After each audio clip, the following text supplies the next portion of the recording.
Savais-tu qu'une bonne partie de ce qui te blesse chez les autres ne leur appartient pas vraiment? Tu sais, ce reproche que tu rumines, ce comportement qui t'exaspère, cette remarque qui t'a déclenché. Et s'il y avait là un message à propos de toi, quelque chose de précieux à entendre? Aujourd'hui, on explore un truc qui peut littéralement transformer tes relations et ta paix intérieure. Les projections. Ces miroirs qu'on place parfois devant les autres sans s'en rendre compte. Cet épisode est une invitation à mettre de la douceur dans ce processus et à remettre le pouvoir dans tes mains. Reste jusqu'à la fin. Je te guiderai dans un mini-exercice pour reprendre ton pouvoir émotionnel et transformer un déclencheur en boussole intérieure. C'est parti! Bienvenue dans Deviens qui tu es vraiment, l'appel de l'âme. Je suis Aurélie, coach holistique, et je t'invite à un voyage unique où transformation personnelle et exploration spirituelle se rejoignent. Dans ce podcast, nous plongeons ensemble dans des thématiques fascinantes comme la découverte de soi, les neurosciences, la psychologie, l'histoire, l'archéologie alternative, l'ésotérisme ou encore les enseignements spirituels, pour éclairer le chemin de notre évolution intérieure. Mon intention, t'aider dans la libération et la transformation des obstacles qui jalonnent ton chemin de vie, afin que tu puisses vivre une expérience plus épanouie, alignée et pleine de sens. Si tu es curieux de découvrir comment le passé, le développement personnel et les mystères peuvent éclairer ton présent et transformer ton avenir, tu es au bon endroit. Alors, installe-toi confortablement, prends une grande inspiration et prépare-toi à répondre à l'appel de ton âme. Et si tu souhaites soutenir le podcast, je t'invite à le partager avec tes proches, ainsi qu'à déposer une note 5 étoiles et un joli commentaire si ça t'a plu. Ensemble, n'oublions pas que changer le monde commence par se changer soi-même. Bonne écoute! On pense souvent que ce sont les autres qui nous blessent, qui nous font réagir, qui sont le problème entre guillemets. Que c'est eux qui doivent changer pour que nous, on aille mieux.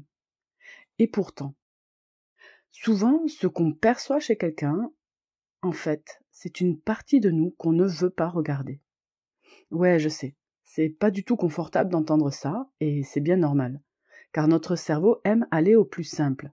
Il protège, il interprète, il complète les blancs, il veut rester congruent avec qui il croit que l'on est. Résultat, on projette des parts de nous sur les autres. C'est inconscient, mais en même temps c'est très humain. Il n'y a rien de grave, et c'est même une bonne nouvelle, car si ça vient de nous, eh bien ça veut dire qu'on peut agir dessus. On peut faire une transformation intérieure. On n'a plus besoin d'attendre que tout le monde change autour de nous pour que nous-mêmes nous nous sentons mieux. Et ça, moi je trouve ça plutôt reposant. Je ne sais pas si tu as remarqué, quand une émotion nous dérange, la colère, la jalousie, la peur, on préfère souvent la voir ailleurs et dire que c'est les autres qui sont comme ça. Notre cerveau adore simplifier. Il trie, il catégorise, il juge très vite pour nous protéger et pour économiser de l'énergie. Et mettre à l'extérieur quelque chose que l'on ne veut pas voir à l'intérieur de nous est un réflexe de protection. Le cerveau cherche à garder une bonne image de nous tout en économisant de l'énergie. Du coup, hop, on colle une étiquette sur quelqu'un. Ça donne des trucs un peu tordus comme par exemple... si je n'assume pas ma colère, je trouve que les autres sont agressifs. Si j'ai peur de manquer, je trouve que les autres sont avides, matérialistes. Si, par exemple, j'aimerais oser me montrer, je vais critiquer ceux qui se mettent en avant. Et si je n'ose pas prendre ma place, je trouve l'autre trop bruyant, trop sûr de lui, trop démonstratif, trop encombrant. Et puis, si je me déteste quand je me mets trop la pression, j'aurai tendance à trouver les autres contrôlants. En fait, l'autre devient un miroir. Et tant qu'on tape sur le miroir, tu sauras comme moi qu'on n'en change pas le reflet. Et en fait, c'est une stratégie de survie émotionnelle. Ce que dit la science, c'est que quand un comportement nous déclenche, l'alarme émotionnelle s'allume très vite. Là, c'est l'amygdale en fait qui s'active. C'est elle qui est chargée de la réactivité émotionnelle. Et ensuite, notre cerveau raconte une histoire. Ça, c'est la projection. En fait, son intention à lui, c'est de garder une image positive de nous. Et ça, c'est le cortex préfrontal qui adore ça, en fait. Et donc c'est un fonctionnement normal dans un objectif de survie primaire et matérialiste. L'inconvénient, c'est que ça fausse nos relations et ça nous empêche de guérir nos anciennes blessures réactivées. Et donc la bonne nouvelle, c'est qu'une fois qu'on a pris conscience de ça, eh bien on peut apprendre à se raconter de nouvelles histoires.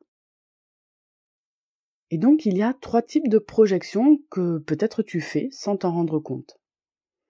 La première, c'est ce qu'on appelle la projection d'ombre, l'ombre noire. Dans ce cas, c'est ce que tu n'aimes pas chez toi, eh bien tu vas le critiquer chez les autres. Par exemple, pour moi, je sais qu'à un moment donné, quand j'étais prise dans ce piège, j'étais tout le temps en train de critiquer les gens que je trouvais extravertis, égoïstes, tout simplement parce qu'ils prenaient toute la place, ils en faisaient des caisses, et sans jamais prêter attention à ce que peut-être quelqu'un autour d'eux aurait eu envie de s'exprimer. Et moi, ça me mettait dans tous mes états. Vraiment, je supportais pas ces gens-là, je les considérais comme extravertis et égoïstes. Et en fait, en faisant ce travail de projection, eh bien, je me suis rendu compte que c'était moi qui n'osais pas prendre ma place. Et du fait que je n'osais pas prendre ma place, je projetais sur eux cette part de moi qui, elle aussi, avait envie d'être dans la lumière, d'être vue, d'être reconnue. Et donc, je disais de ces personnes-là qu'elles étaient extraverties et égoïstes. Le deuxième type de projection que tu fais peut-être, c'est la projection idéale. C'est-à-dire que là, c'est ce que tu rêves de devenir, eh bien tu vas l'admirer à l'excès. Moi je sais, j'ai ma mentor en respiration, c'est une femme qui est vraiment lumineuse, rayonnante, elle est pleine d'amour, elle est d'une générosité, d'un non-jugement, je peux la mettre sur un piédestal, elle est merveilleuse, elle est magnifique. Et en fait, quand je fais ce travail-là de miroir et de compréhension de mes projections, eh bien je me rends compte que ce côté lumineux, ce côté rayonnant, généreux, amour inconditionnel, eh bien c'est quelque chose qui est à l'intérieur de moi et c'est ce que je rêve de devenir. Et donc, tant que je n'ai pas conscience que c'est une projection de moi, je vais me dévaloriser en disant « Oh là là, mais moi je suis pas comme ça, j'aimerais trop être comme elle, etc. » Mais à partir du moment où je vois cette projection, eh bien je dis « Ok, je le vois en elle et je le vois en moi. Et c'est vers ça que j'ai envie d'aller. »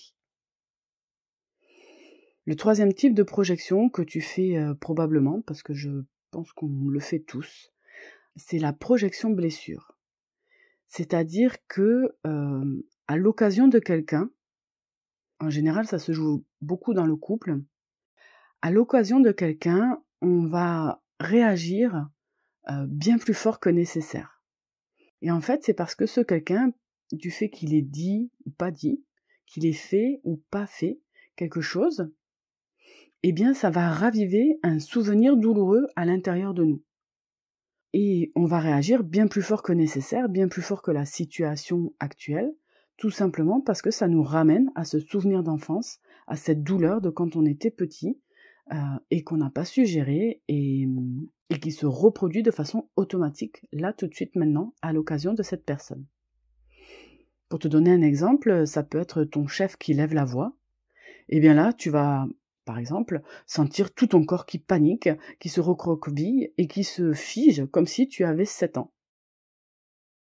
Et là, des exemples de projection de blessure, moi j'en vois plein dans ma vie et je trouve que dans le couple, c'est vraiment l'endroit où ça va se jouer le plus.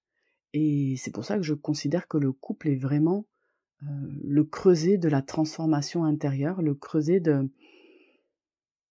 ce qui va permettre à chacun des membres du couple de devenir plus grand, de grandir à l'intérieur et de guérir ses blessures. Et donc ce qu'ils ont en commun, ces 3 types de projections, eh bien c'est que ce n'est pas l'autre qui est trop quelque chose, trop brillant, ou trop excentrique, ou trop blessant. C'est une part de nous, une part de toi, qui est touchée, déclenchée, quelque part où ça n'a pas encore été soigné. Et donc tu vois bien là où je veux t'amener. Plutôt que de se juger, du genre oh là là, je fais des projections, je suis trop nulle, etc. Eh bien, J'aimerais plutôt que tu vois ça comme une nouvelle occasion de grandir. Chaque projection est un guide intérieur en fait. C'est une porte d'accès à ta transformation intérieure. Et donc, plutôt que de se juger, eh bien, autant avoir de la compassion pour soi et tu peux te poser des questions douces, comme par exemple, quand tu sens que tu es activé, tu peux te poser la question de qu'est-ce que ça réveille en moi? Qu'est-ce que je lui reproche précisément? Où est-ce que ça résonne en moi? À quoi ça me renvoie dans mon histoire? Ou encore, de quoi j'ai besoin là, tout de suite? Et puis surtout, qu'est-ce que je peux m'offrir à moi-même sans attendre que l'autre change? Et là, en te posant ces questions-là, eh bien, tu vas commencer à reprendre ton pouvoir. Et donc, comme d'habitude, je te propose un petit exercice pour venir ancrer ce qu'on vient d'apprendre. Donc, si tu as l'occasion de faire une pause ici, vas-y, mets-toi dans un endroit tranquille. Tu peux mettre en pause l'épisode, le temps de t'installer. Donc, installe-toi confortablement, prends un moment pour toi. Fais en sorte de ne pas être dérangé pendant les 5 prochaines minutes. Respire profondément par le nez, 4 secondes pour inspirer et 6 secondes pour expirer. Recommence. 4 secondes pour inspirer et 6 secondes pour expirer. Tu peux continuer à respirer ainsi, 4 secondes à l'inspire, 6 secondes à l'expire, pendant toute la durée de l'exercice. Pense à une personne qui te déclenche en ce moment. Il n'y a pas besoin d'avoir de la culpabilité ou du jugement, juste observe. Donc pense à ce moment où la personne a dit, pas dit, fait ou pas fait quelque chose qui t'a déclenché, qui a créé du bruit à l'intérieur de toi. Et ensuite, réponds mentalement à ces 3 questions. Nomme le comportement précis qui te pique. Juste un mot. Ensuite, remarque l'émotion dans ton corps. Est-ce que ça crée du serrement? Est-ce que ça crée de la chaleur? Est-ce que ça crée du vide? Laisse-la exister pendant quelques secondes. Demande-toi, de quoi j'ai besoin là? Est-ce que c'est du respect? Est-ce que c'est de l'espace? Est-ce que c'est de la reconnaissance? Est-ce que c'est de la compassion? Laisse venir la réponse.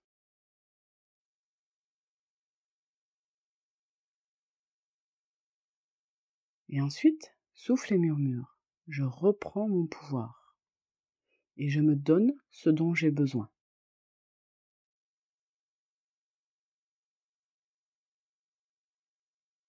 Là, juste avec ce petit exercice, tu viens de transformer un déclencheur en direction intérieure. Et ça, c'est le début du changement. Ça va t'apporter beaucoup.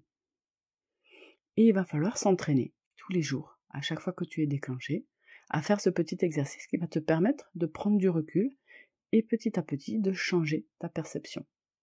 Et du coup de mieux vivre ta vie, bien évidemment. Et si tu sens que tu as besoin d'être accompagné, guidé, eh bien je t'invite à réserver une séance de coaching avec moi pour que je t'aide à dépasser ce qui est revenu du passé. À présent, tu peux te remercier pour ce temps que tu viens de t'accorder. Et donc, pour pouvoir mettre en pratique ça tous les jours au quotidien, eh bien la prochaine fois que tu juges quelqu'un, ralentis un petit peu et ajoute « et qu'est-ce que ça dit de moi ?» Par exemple, je sais pas, je vois quelqu'un qui... je suis au supermarché, mettons, et je vois quelqu'un qui double dans la file d'attente. Et là, forcément, ça, moi, personnellement, ça m'insurge, parce que je me dis, mais de quel droit il se permet de doubler, sans l'aval de la personne avant, en version fouine, quoi. Et bien là, quand je vois ça, et que je me rends compte que je juge la personne, eh bien, je vais me poser cette question, et qu'est-ce que ça dit de moi ? Et puis, au contraire, quand tu admires quelqu'un à l'excès, par exemple, quand moi j'admire mon professeur pour cette capacité d'amour inconditionnel, cet accueil inconditionnel de la personne telle qu'elle est, eh bien, Prends conscience que c'est une petite graine à l'intérieur de toi et pose-toi cette question. Qu'est-ce que j'ai envie d'essayer à mon échelle, qui soit accessible pour moi et que je puisse mettre en pratique dès cette semaine pour aller vers ce que j'admire chez cette personne. Et puis enfin, si une blessure se réveille, et là c'est un peu plus challengeant, parce que ça vient toucher à des souvenirs d'enfance, mais là la priorité ça va être la sécurité. Et donc là ce que je t'amène à faire, c'est que voilà, quand tu as une blessure qui se réveille, tu vas faire 3 respirations dans ton bas-ventre, tu peux poser une main sur ton bas-ventre, respirer par le nez ou par la bouche comme tu veux, et venir respirer dans ton bas-ventre plusieurs fois de suite, tu vois, comme si, comme quand on remplit un vase d'eau, tu vois, quand l'eau tombe dans le vase, ça vient remplir d'une vague la base du vase, et ensuite ça remplit le reste. Et bien là, c'est pareil, je t'invite à poser les mains sur ton bas-ventre, et à venir inspirer en venant respirer là, dans le creux de ta main. Et de te dire, je suis en sécurité, je suis là pour moi.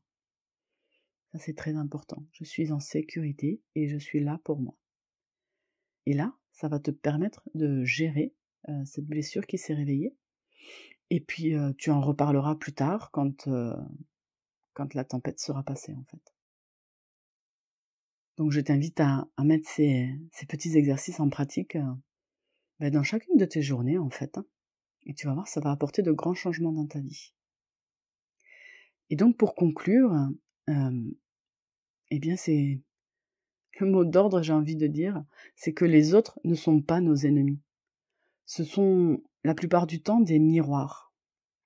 Et un miroir bien utilisé, ça sert à s'ajuster, à se rendre plus lumineux, et non pas à se flageller. Et ça, cette perception-là, ça change tout. La prochaine fois que ça pique, essaye cette phrase. Merci pour l'info, maintenant je m'occupe de moi. Et ensuite demande-toi, et si ce que je vois là parlait de moi?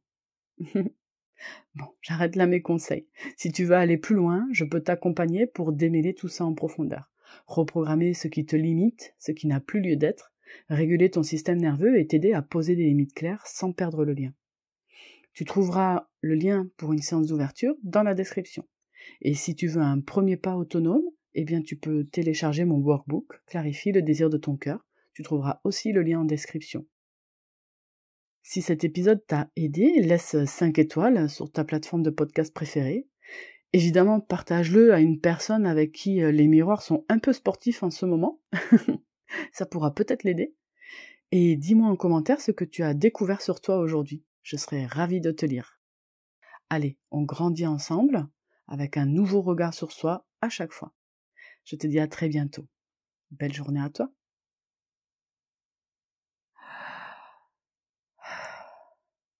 Je respire profondément et je me souviens que changer le monde commence par se changer soi-même.